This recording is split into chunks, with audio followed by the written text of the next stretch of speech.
Hello and welcome to another segment of Western Wisconsin Journal. I'm Jamie Johnson, the government and political correspondent for Western Wisconsin Journal. Today, my guest is Congressman Tom Tiffany. Tom, welcome back to the show. Yeah, good afternoon, Jamie. Good to be back. I guess this is election season. We have the election about 5 weeks away from today.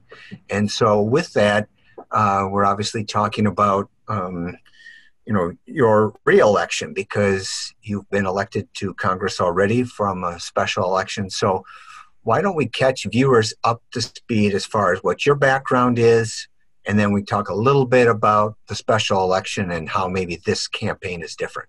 All right? Yeah, so you're right, Jamie. It's just been a short time that I've been in office here, filling the balance of Congressman Duffy's term with his resignation. But I grew up right in your neighborhood over there in Western Wisconsin, small town Elmwood, and went to college at UW River Falls, got an agricultural degree, spent a number of years in southern Minnesota, putting that degree to work, and then moved up to the Minocqua area in the Northwoods, north of Wausau, and have been up there for about 30 years. My wife and I owned a small business, Wilderness Cruises, for 20 years. And I served in the legislature for 9 years before winning the special election for Congress. My Were wife, you actually? yeah, my Okay, wife, I'm sorry. and we have three daughters, and including one of them is right across the river. She's over at the U of L. Okay. I definitely get the family in. That's important. Were you in the legislature then at the time you announced your candidacy for the special election? Yeah, that's right. I was elected in 2010 to the state assembly, served 2 years, and then I was elected to the Senate in 2012, state Senate, and served all the way until the special election. So I had been serving in the state Senate up until the special election. Okay, gotcha. Um, well, let's talk about that special election. Remind our viewers again, when was that? Yeah, so the special election was May 12th. And Okay. I was fortunate enough to win that election and receive 57% of the vote and was sworn in immediately afterwards. This is what's much different about a special election. You're sworn in almost immediately rather than, like, if you're elected for the first time in November, you're not sworn in until January. So there's a little bit of a lag time there and you can kind of prepare and all the rest. We hit the ground running. We had no choice because a week later, on May 19th, I was sworn in by Speaker Pelosi, and then went right to work. I was voting the following week after Memorial Day. Okay, well, let's talk about your experience then since Memorial Day. It's roughly a little over 4 months or around 4 months. What committees are you on, and what experiences have you had? Yeah, so serving on two committees right now, one's Science, Space, and Technology. And the part that I really like about that committee is the technology side, especially for broadband. As you know, Jamie, rural broadband is such a big issue for the 7th Congressional District, largely rural, primarily small towns. Just, really the Hudson area and western St. Croix County is really about the only area that's really urban, as far as large urban being in the shadow of Minneapolis and St. Paul. Otherwise, primarily small towns. Just to draw a map, I guess, Jamie, for our listeners out there, go all the way from Hudson to Marshfield to Wausau, and you go north to Lake Superior. That's basically the 7th Congressional District. Covers about 40% of the state. It is by far the largest congressional district. In fact, it might be one of the largest congressional districts in terms of geography, in terms of area, east of the Mississippi. So, that's a bit of a change, even though my state Senate district was quite large. I mean, this is really big, and getting used to all that travel and things like that. And when people ask me, one of the big things that has been an adjustment is the air travel back and forth to Washington, D.C., because it's been basically about every other week that I'm out in Washington, D.C., and making productive use of that time because there's no direct flights up where I live. I'm primarily flying out of Rhinelander and Wausau, and really being productive with that time is something that I found is an adjustment. The other committee that I'm on is the Judiciary Committee, and that's been really interesting. You being an attorney, most of the members of the Judiciary Committee are attorneys. I'm one of the few that is not, and but it's been a real eye-opener, and been in a committee that I've been able to participate in because it's been very active here over the last 2 months. So that's really been interesting also. I did put in for a committee, natural resources, because I did a lot of work when I was in the state legislature on natural resources issues. If I'm fortunate enough to be reelected in November, that's a committee that I'll probably go after, and hopefully I can get there. Okay. Now, I wanted to get back to that broadband, because you're not the first candidate to raise that issue. Obviously, it's a state issue as well as a federal. But what I'm intrigued by, mentioning how large the 7th Judicial District is, and there's a lot of rural area there where it doesn't have coverage for high-speed internet. So what efforts have you been able, or what inroads have you made to making alliances with congressmen from other large, sparsely populated districts, so maybe in other states, to try and bring some attention to this issue on a federal level? Yeah, so a little bit of background there. So when I served in the state legislature, we started the rural broadband program at the state level. Started out with $500,000. It's over $40 million now. The last budget that I voted on, sitting on the Joint Finance Committee, we allocated over $40 million, and we've really been able to expand broadband in the rural areas, but we've got a long ways to go yet. And I think it is one of the key issues, because it's going to drive economic opportunity in these rural areas. And there really is great opportunity. I mean, you're seeing it right in your back door where you live there in Hudson, Jamie, with there's people that want to move out of the cities at this point with the riots, the unrest. And also, I just think with COVID-19, I think people view you can go out to the wide open spaces a little more and be a little bit freer in terms of how you interact with people when you go to the rural areas, including northern Wisconsin. And I think you're seeing a lot of demand there. When I talk to the realtors, this is what they're talking about, is that real estate is moving very quickly. But one of the things that people are really asking about is that rural broadband. And one of the things that we're proposing is that let's take any of this money that's left over from the CARES Act and other funding that's been allocated here over the last few months, that has been authorized but not spent. Perhaps we put it into infrastructure like broadband. And there is a broadband program at the federal level called the Connect America Fund, CAF. We call it the CAF Fund. And that's something that I really want to dig into. I haven't spent a lot of time on it so far, but we are digging into it as a staff, and we're going to have some proposals as we go forward here to be able to make sure that the 7th Congressional District gets its unfair share of that funding. And that's really what our goal is, to get as much as possible. Really becoming very much like, rural electrification back in the 1930s, where it's really becoming, not a want, it is a need.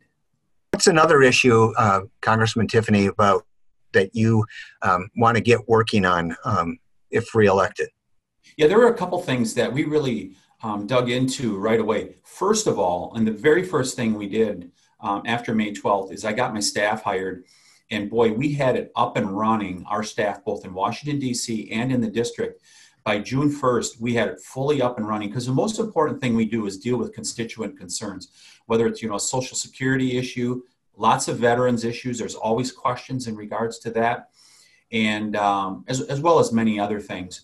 And so we had our office up and running, ready to go, including we have a representative in our in-district office that lives in St. Croix County. I thought it was very important for us to have people in different geographical areas in the district to make sure that we have good coverage. So that was first.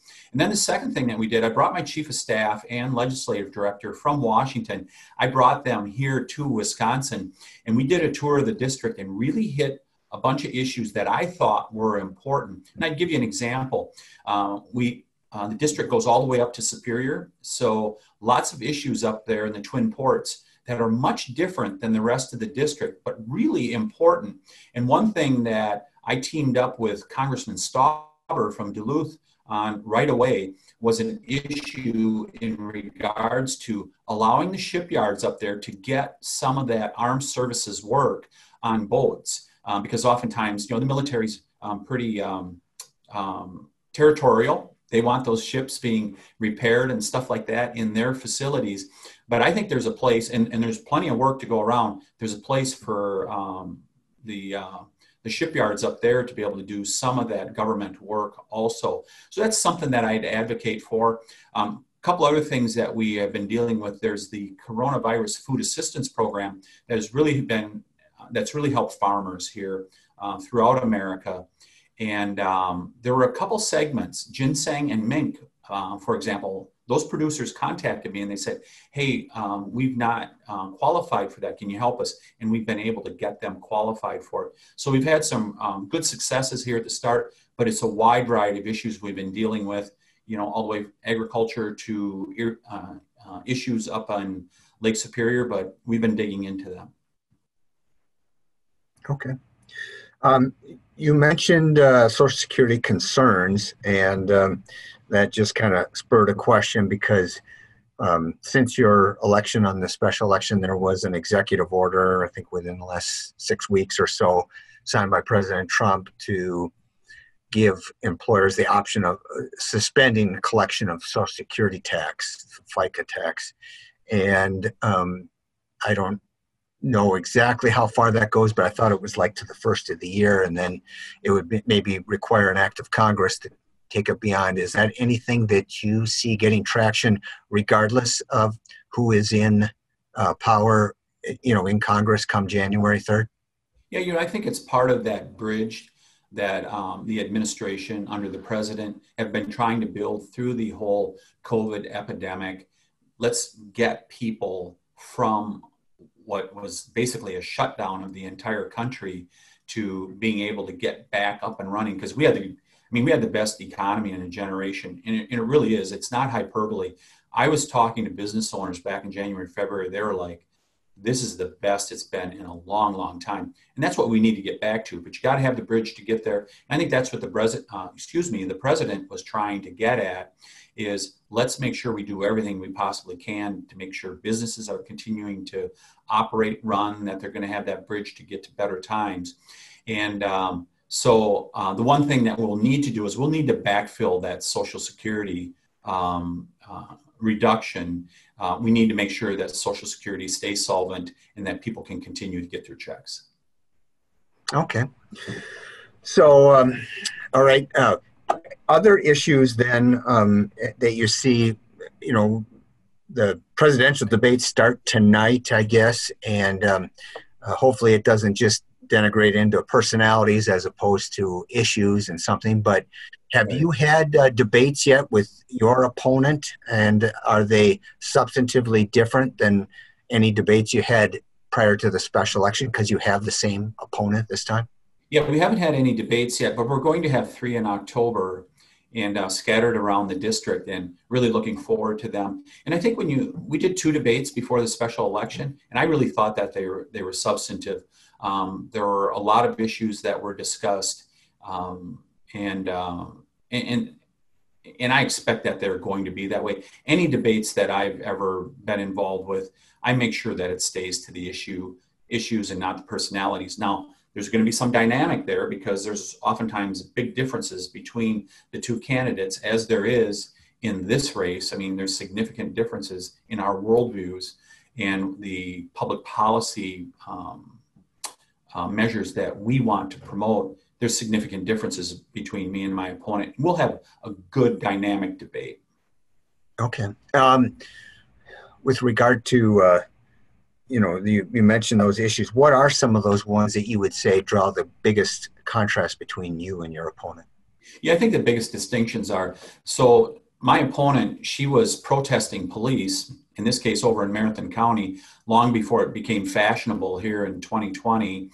She served on the board of directors of the ACLU, the American Civil Liberties Union, where during this pandemic, they've called for letting violent felons out of prison. And I don't think that is a good thing to do, especially when you see in places like Illinois, they were actually letting murderers out of their prisons down there. Letting violent felons out is not the best thing to do. Also, the ACLU has taken a consistent position, and I would guess that my opponent supports that position, sitting on their board of directors, that police should be defunded. And I think that's the worst thing that we can possibly do in this era. All you got to do is look 20 minutes to your west in Minneapolis, where they're talking about defunding the police, and violent crime is really on the upswing. And Minneapolis is becoming a dangerous city, which is just a horrible thing to see. As someone who grew up in Western Wisconsin, who used to go over to the Twin Cities regularly, and I've always told people Minneapolis and St. Paul are one of the most beautiful Minneapolis is one of the most beautiful big cities in the country. That is now no longer the case, and that's because of failed leadership. And defunding police is not the way you're going to have safety and security and being able to give people the assurance that they can invest, have their home, be able to drive into an area and be able to have a job, recreate, all those things. That stuff is much more tenuous in the Twin Cities now. My opponent advocates for defunding police. I don't think that's a good thing to do. Well, on the subject of just funding the police, period, COVID is certainly taken its toll on tax revenues for state and local governments. And even if we had local municipalities that wanted to fund police better, and by better, just whether that means more dollars or better directed and training, whatever it might be, what do you think on the federal level can be done to help make up for some of those shortfalls in the revenues of the state and local governments? It's a really good question. And what we're doing as Republicans, we rolled out a couple weeks ago our commitment to America, and that's what we titled it. And one of the components of that is we're proposing nearly $2 billion to go into policing, including better training across the United States, 500,000 body cams, so we know when those situations happen where we need good video, where we need good evidence, that we're going to be able to get it. We are proposing to do that for the safety and security of the people of this country and for Wisconsin. And that's one of the things that we are proposing in the commitment to America, is to be able to put more money into law enforcement. Okay. Now, when you got elected under the special election, were you able to get to Congress at any point when these COVID relief bills, or had a couple of them already passed by the time you were sworn in? Yeah, the COVID relief bills have preceded me. I did vote on something called the HEROES Act that Speaker Pelosi put forward.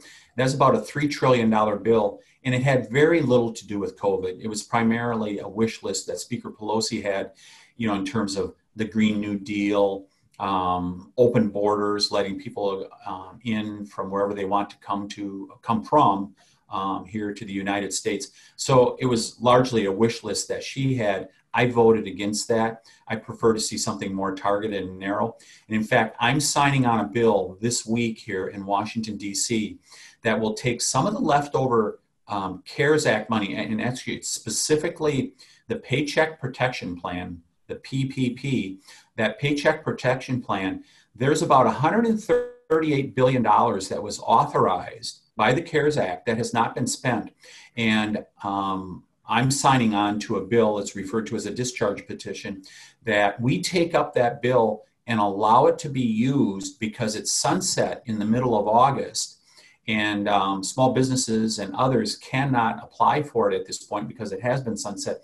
That should be extended. So this would be the Paycheck Protection Plan extension. That's something I think we can do to help continue to have that bridge so businesses and others can make it to better times.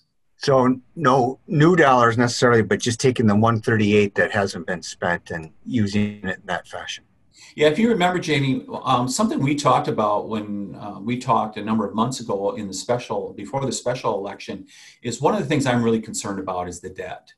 And with that $138 billion left over, let's spend that, what has already been authorized, rather than trying to find new money that's going to drive us deeper in debt, because we've taken on trillions of dollars of new debt here with the CARES Act and all this federal funding that has been going on through the pandemic. And I'm very concerned about the debt that we are building up here. And at some point, we have to control it. One way I think we can do it here, spend dollars that are already authorized rather than authorizing new dollars. All right. But the 138, you would agree, yeah, it's quite a ways from 3 trillion.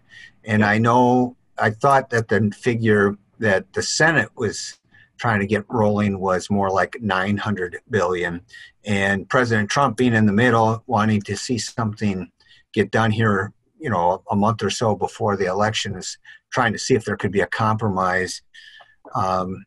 Is there much going on with Nancy Pelosi negotiating with the Republicans in the House, or is it pretty much straight with Steve Mnuchin in the White House? Yeah, I think this week we're hearing that Speaker Pelosi is talking about paring that down 3 trillion to 2.4 trillion. I don't think that's much of a movement. And there's still so much that are just things that are on the wish list. They are wants rather than needs for the American public. It's going to drive us deeper in debt. I'm pessimistic that we're going to see additional legislation passed that authorizes new money. But let's use the existing money that cannot be spent now because of the sunset, I believe it was on August 8th, for the Paycheck Protection Plan. Let's use that other $138 billion to be able to especially help the hospitality industry, hotels and restaurants, especially hotels, really in a lot of trouble across the country. They could use some help. Yeah, well, another industry that is proposing over 100 billion in relief was the airlines. Is that something that you would favor? Yeah, I think that's something I would consider. Would have to see the particulars, but yes, I think along with hospitality, hotels, restaurants, the airline industry, I would put in that category also, that they're probably going to need some help. Becoming a frequent flyer now, I see all the empty seats they have, and I don't know how they're making it. I can't disagree that the dollars that were put forward, whether it was the CARES Act and the other relief bills, it's a lot of money, and where they can't even keep track whether they've spent it all and so forth. But do you see other ways, other money that might not have been spent yet from those original bills? And I'm thinking primarily the big business, because there was a small business amount of money, but an even bigger amount was for the large business bailouts, and that was going to be totally up to Mnuchin's discretion. Do you know how much of that is spent? Does Congress have any idea? I would have to check. I don't know the exact number of dollars. I know with the Paycheck Protection Plan, there's 138 billion left. I know there's other money that's sloshing around out there that has been authorized that possibly could be spent, but would probably need authorization to spend it in a particular way. I mean, another thing that I'd like to see happen is, for example, some of the CARES Act money that was allocated to the states and local municipalities, and some of that's not being spent, or municipalities are trying to figure out a way to spend it, but they have to spend it on COVID-related activities. I would support something like allow them to spend it on infrastructure, roads, bridges, that type of thing, or broadband. You'd want to narrow it down, that it's real specific, but I wouldn't mind seeing local municipalities around Western Wisconsin being able to, if they've got some money available to them, if they wanted to fix some roads or bridges, something like that, I wouldn't mind giving them the flexibility to be able to do that as long as the money is already authorized. Yeah, well, we all know that capital infrastructure has to be kept up and it has to be spent at some point. It only gets more expensive into the future. So, all right. Very good. Now, is there any other issues that maybe you thought were something that was doable before you got elected in a special, and maybe now you recognize might be a longer term goal, more of a back burner item? Yeah, I think there were a few things. There was a few things that have popped up that I didn't expect to deal with right away that have come up. And that's the other way to answer the question. That's fine. Yeah, whichever. Because, for example, one, and I think I brought this up previously, it's really important to delist the timber wolf. And it's leading to great dislocation, especially in rural areas. I've introduced a bill to delist the wolf. Hopefully that's going to happen. hopefully that's going to happen soon. We've authorized more money. I mentioned up in Superior, we authorized $5 million for UW Superior to study ballast water up there to make sure we keep invasives out of Lake Superior. I think that's really an important thing we did. I did something that a lot of people, I think, were rather surprised that I had an interest. I just proposed an end to America's one China policy that President Carter put in place in 1979 that only recognized one China. He did that against the wishes of Congress, both Republicans and Democrats. And China is really making strong overtures, especially after basically taking over Hong Kong over the last few months, that they're really threatening Taiwan. I had a chance to go to Taiwan 2 years ago, and they're so fearful of mainland China, the communist Chinese regime, that they're going to try to take over Taiwan. I think it's very important that America stands with the Taiwanese. They're free people, and we should do everything we can to protect that freedom for them. And so I introduced a bill that would end the one China policy, allow Taiwan, as it has been, to be recognized as a country that is a peace-loving country that should be allowed to participate in the world of nations here on Earth. So that was something that I've been digging into. Also, doing a fair amount of work on agriculture issues, of course, with the dairy issues and just the wide variety of agriculture that we have in the 7th Congressional District. Is there any more movement on subsidies to help farmers that might have been hit by COVID? I know that last year was a real bad year weather-wise and wiped out a lot of farmers, but do you see anything on the horizon there? Yeah, I think that's a good question. And there's one other thing I'll add in just a second here to your previous question, Jamie. I think that'll be helpful as far as where I've been heading. The Coronavirus Food Assistance Program offered a lot of help to agricultural producers, and I think is able to get them through 2020. Maybe not everybody will agree, but the farmers I'm talking to, it should largely get them through 2020. An interesting discussion that I had just yesterday, I met with folks over in Marshfield Clinic, and they have a research lab over there also. And of course, they're very involved with all the testing that's going on for people that have COVID or may have COVID. And one thing they emphasized is that we really have to bring our supply chain back from overseas, in particular China, because there's not enough production being done in the United States that's dedicated to our country that would go here first. And that's going to be a priority of mine as we go forward. We need to bring some of that supply chain back from China, especially for critical things in regards to technology and healthcare, medical devices, and pharmaceuticals. A lot of those are produced. I think all of our high blood pressure medicine is produced in China.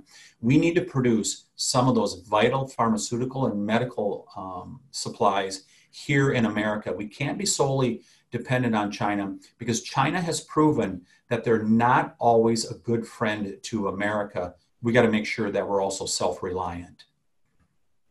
Okay. You mentioned that your other committee is Judiciary Committee, and recent big news is the vacancy in the Supreme Court and a nominee out there. Obviously, that's the Senate that takes action on that. So what role does the House Judiciary Committee play at this, whether it's for this particular nomination or just overall in the role of judicial replacements? Yeah, so as far as I can tell, that we do not have a significant role. That primarily goes through the Senate, as you alluded to, Jamie. I would say the only time that it could come up is if there was an impeachment hearing.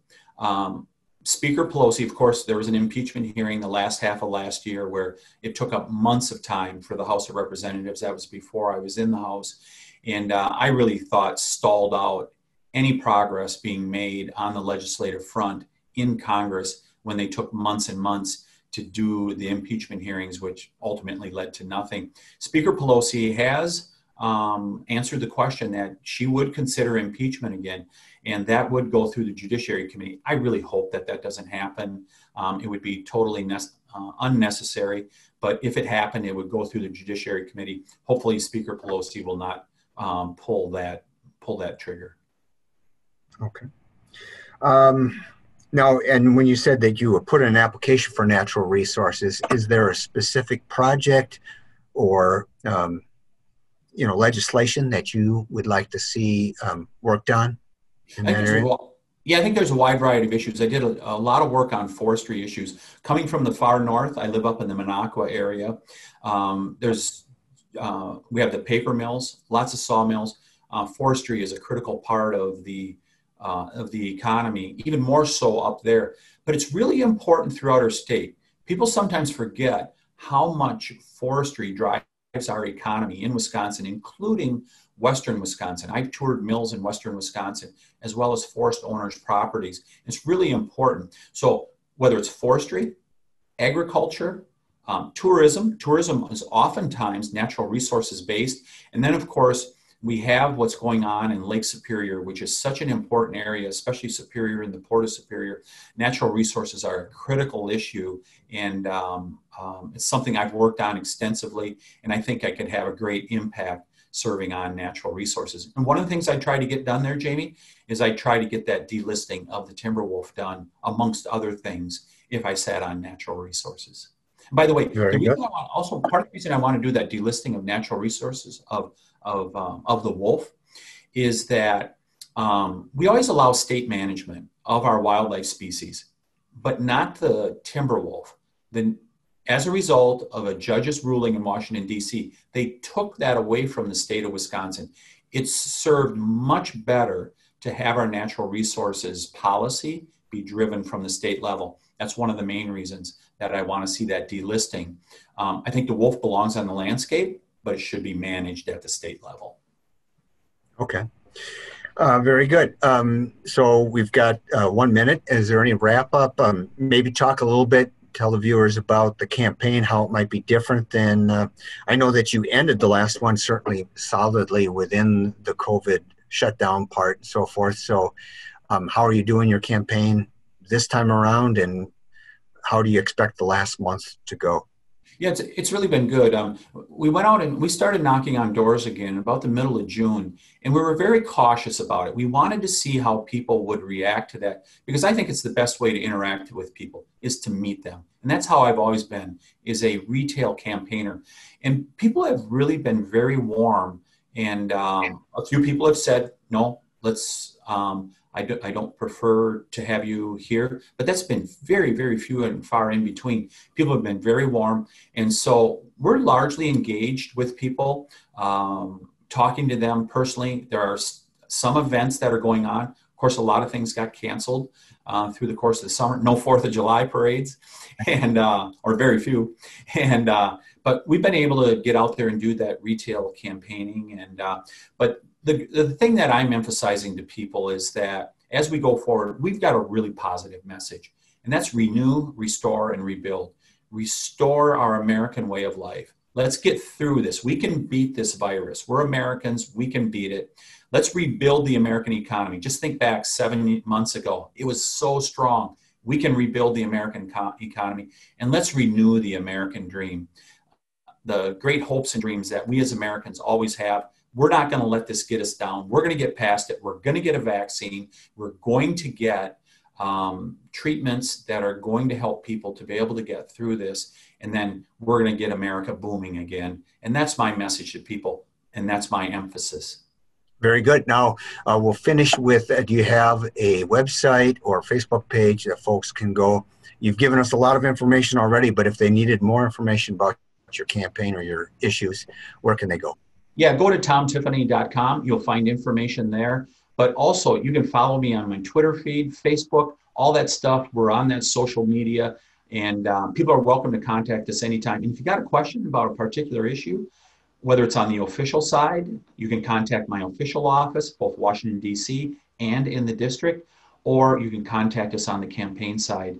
And but go to tomtiffany.com. It'll take you from there, and we're always happy to answer questions that our constituents have.